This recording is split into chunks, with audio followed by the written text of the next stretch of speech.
Comment se déroule concrètement votre master ?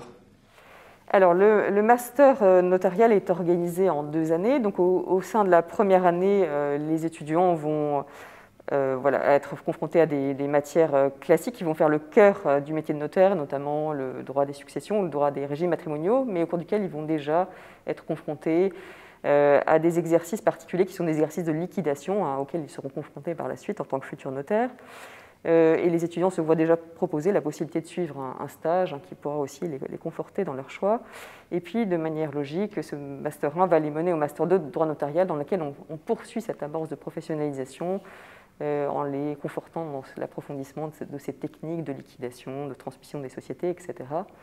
Et une place importante est également donnée à ce stage au sein du Master 2, puisque les étudiants vont commencer leur stage dès le début du mois de mai et vont le poursuivre tout au long de l'été jusqu'au début du mois de septembre, au cours duquel ils vont être particulièrement bien insérés au sein de l'étude notariale qui les accueille.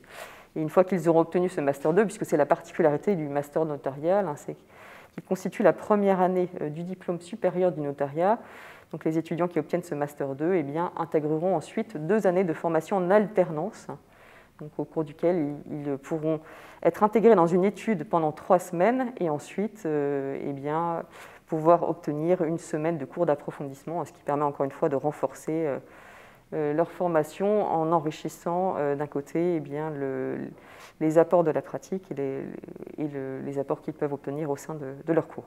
Quelles sont les conditions pour que je puisse accéder à votre master droit notarial ? Alors, le prérequis pour pouvoir accéder à cette formation consiste dans l'obtention d'une licence en droit. Alors, il peut s'agir aussi bien d'une licence en droit privé qu'une licence en droit public, puisque les futurs notaires doivent aussi manier les règles de droit public, comme les règles de droit de l'urbanisme, par exemple. Alors, en revanche, la sélection est assez rude, puisque je reçois chaque année environ 550 candidatures pour 20 places. Donc, ce qui signifie que je suis obligée d'opérer une sélection qui se fait à la fois sur dossier et sur entretien. Donc, d'abord, une présélection sur dossier. Donc, là, je vais prendre en considération l'intégralité du parcours de l'étudiant, depuis sa première année jusqu'à sa 3e année de licence, en regardant notamment les matières qui vont toucher à la formation notariale par la suite, comme le droit de la famille, le droit des contrats, par exemple, ou le droit de la vente immobilière, pour donner des illustrations. Les stages, évidemment, sont un supplément qui permettent de renforcer le dossier, et notamment de renforcer l'intérêt d'étudiants pour la profession. Et puis, alors, une fois que le candidat a été présélectionné, je fais passer un entretien à un certain nombre d'étudiants qui ont été présélectionnés. Donc là, il s'agit pour moi de tester à la fois leur intérêt pour la profession et leur capacité de raisonnement. Ils ont démontré qu'ils ne sont pas juste capables de restituer des connaissances, mais aussi de raisonner par rapport à de futurs dossiers qui pourraient leur être confiés. Quels conseils pouvez-vous donner à un étudiant qui souhaite compléter sa formation au sein du master ?